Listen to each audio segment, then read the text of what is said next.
Welcome to Women Being Loved, a weekly podcast and upcoming book series to help you and other women 35 and beyond attract deep, passionate, lasting love while honoring your authentic self. I'm Tadra, your host.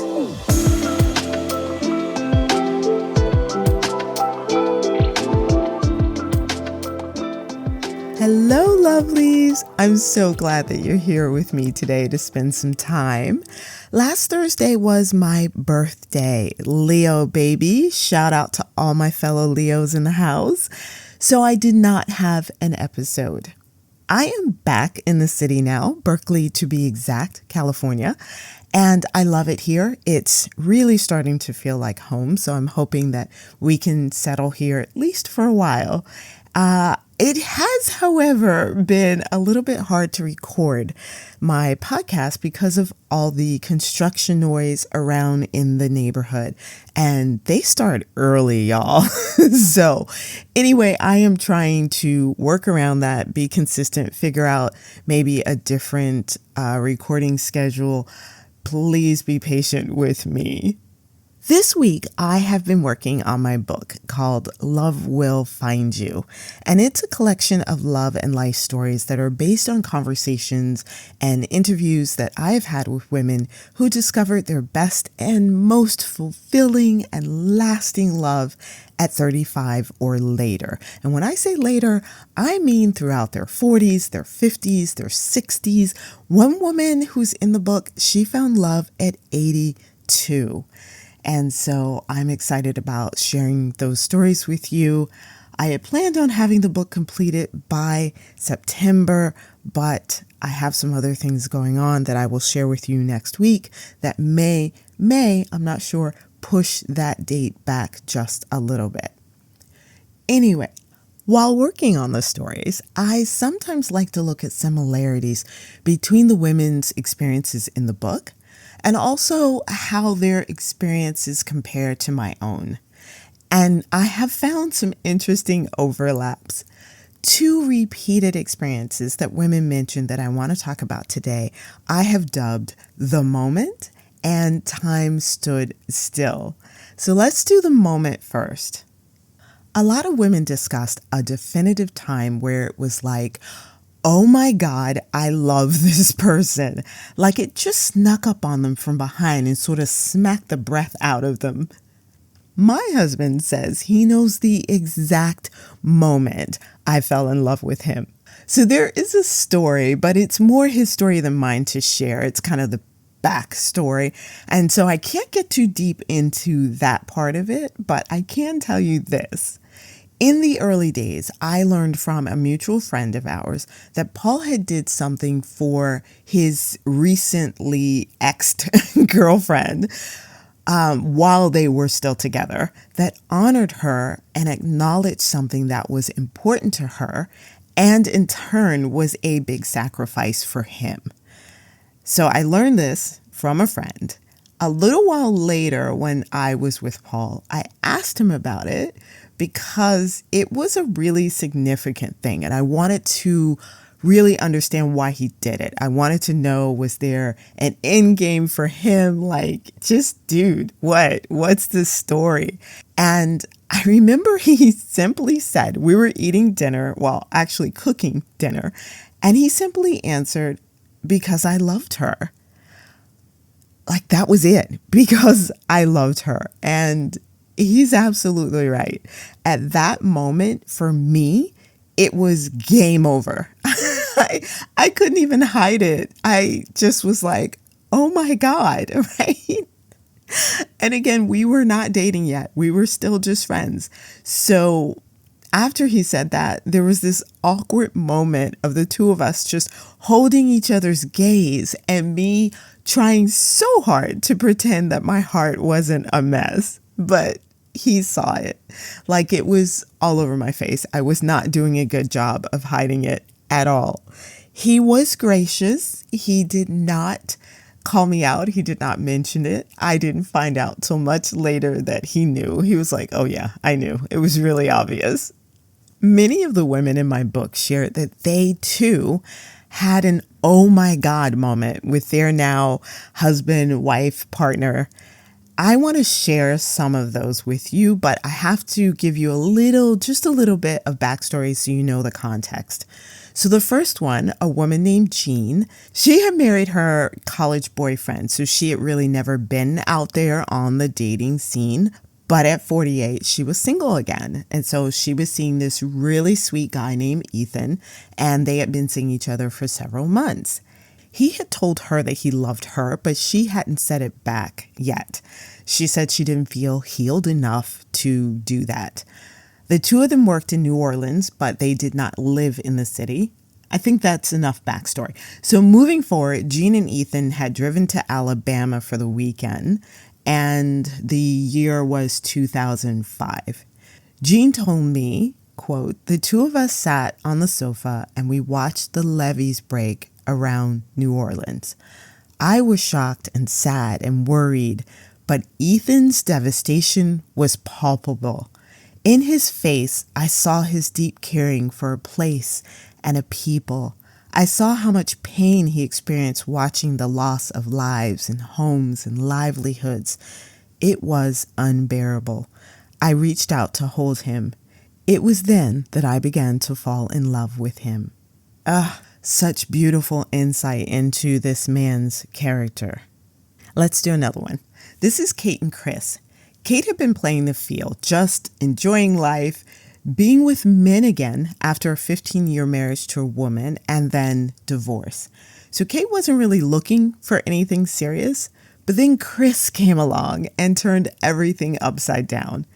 He was a businessman, but he was also a creative, artsy type. He had a deep love for Japanese culture, the same as Kate, and they were both into spiritual pursuits, particularly meditation and Abraham Hicks. And as she said, they had earth-shaking sex. So the part of the story where we're going to drop in now, Kate has spent the day with Chris hiking, and she's back in his apartment now spending the night.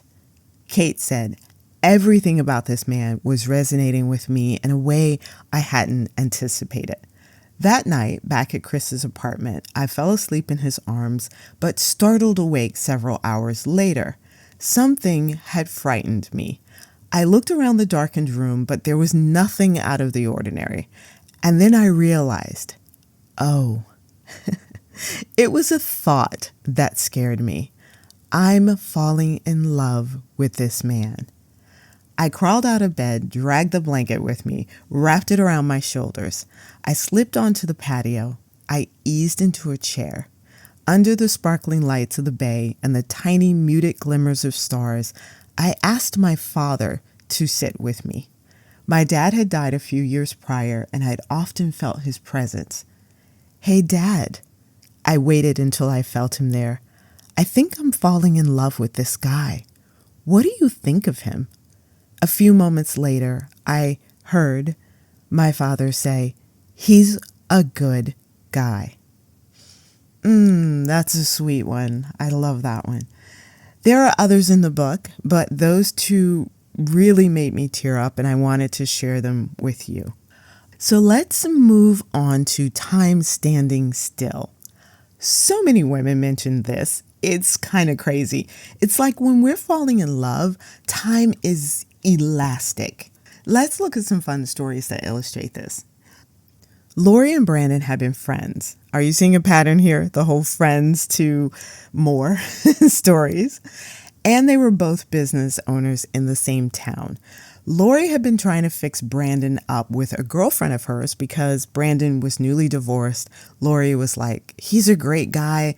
I don't want to see him alone. He needs to find someone." So she was, going through her phone, and she came up with a friend of hers that she thought would possibly be a good match.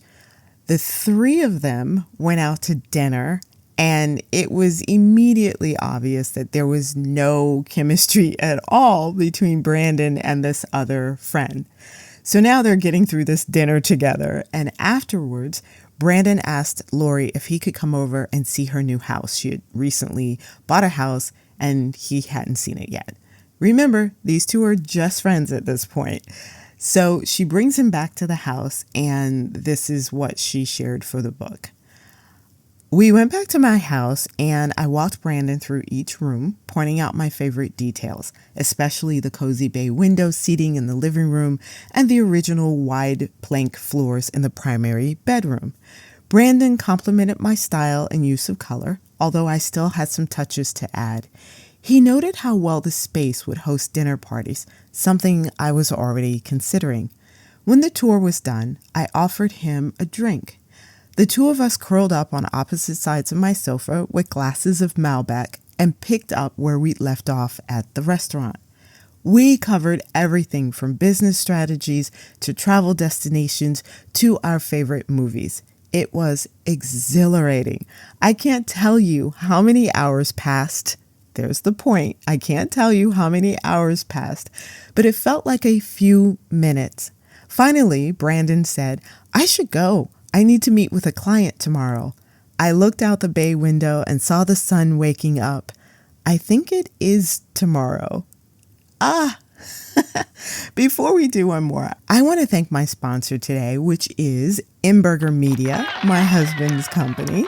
He's been a commercial and editorial photographer for more than 2 decades, covering everything from travel to food to interiors. He's currently taking on more clients. If you have a travel publication or you head a chamber of commerce or a travel agency, etc., and you are looking for beautiful professional photos for your business, he would be a wonderful fit. You can check out his portfolio at imburgermedia.com. There is a link in the show notes. Let's do one more story of time standing still. Brianna and Philippe met at a snuggle party, which I had never heard of. You'll have to read my book to get the full backstory to the snuggle party. But I'll tell you that these two individuals met there and they struck up a conversation, and it went like this. Philippe followed me to the hot tub. We chatted about our reasons for attending snuggle parties and the importance of human touch for physical and mental health. Those were obvious topics considering where we were, but then the conversation wandered around to our work, our hobbies, our personal philosophies. Talking to him was easy and I was enjoying it. The next thing I knew, my friend who hosted the party yelled from the back porch, "I'm going to sleep. Lock up when you leave. Good night." What? I grabbed my phone and checked the time.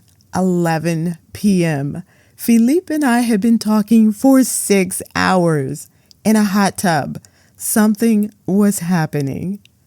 Other time stood still stories happened in Starbucks, quite a few in Starbucks, a walk along the beach in Miami, over sushi in a Japanese restaurant in Beverly Hills.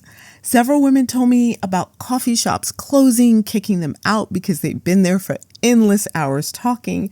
One woman told me she went on a blind date that her friends set up for her. Hello, friends, start making some introductions. And she and the guy instantly knew that they were each other's match. Their first date lasted for 9 hours. My husband and I had our insanely long talks and dates as well, often being upset that we had to go home after we had talked for 7 hours. And it was like, oh man, I have to go and get ready for work tomorrow. Talking to another person that we connect with just brings us so much joy. I believe it's important because we get to know, obviously, each other in those moments. I mean, if you're talking for 9 hours, but also because it's a healthy foundation for a life together. So my husband and I know so much about each other after nearly 15 years together, but we still have those really long, deep conversations about all sorts of things. They are less about ourselves directly because we know most things about each other, but we will talk a lot about art. That makes us very happy. We both are creatives, so we just spend a lot of time there.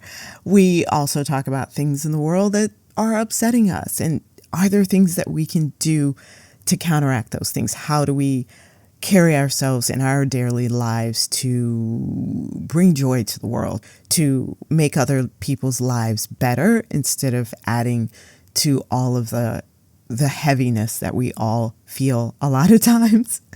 We discuss books that we're reading because we both are avid readers. I read probably 4 books a month, and we do talk a lot about books. We talk a lot about films. We have a subscription to Canopy, and that's spelt with a K, and it's a library app that allows you to watch really wonderful, deep films, international films for free through your public library. So that's a pretty awesome thing. So we do that often, and we talk about those films. We talk about self-improvement, YouTube channels, all kinds of things like that. All of that to say that after all these years, we still enjoy talking to each other. We still enjoy connecting in that way. And I feel really lucky that my husband communicates well, that he enjoys talking with me. I've been in relationships where it was like pulling teeth to get the guy to talk about anything, honestly. Paul seeks me out if I've locked myself in my bedroom writing all day. I can do that. I can be a writing hermit. And he'll tap on the door, stick his head in the bedroom and say he misses me and he wants to tell me something that he read or something that he thinks I'll find interesting or something funny. Friendship and communication are great foundations for long-term healthy relationships. The moment that I talked about earlier that, oh my God, I'm falling in love with this person, that's pretty special too. That is something you can't really manufacture. It just happens and it's beautiful. So I pray that you get to experience all the things that I'm talking about. And that's all I have for today. I hope it was fun for you. If these episodes are encouraging and entertaining, please consider giving a gift of any amount. $5 would be a blessing. If you can do that and you're willing to do that, you can go to my website at womenbeingloved.com. It's in the show notes, and you can donate directly to this podcast or to a crowdfunder that I have for the book so that I can hire a proofreader and get some marketing professionals on board. So if that's something you'd like to do, thank you so much. And I will try to see you next week if I can work around all of the construction. We did well today. No construction yet. So always remember, love will find you.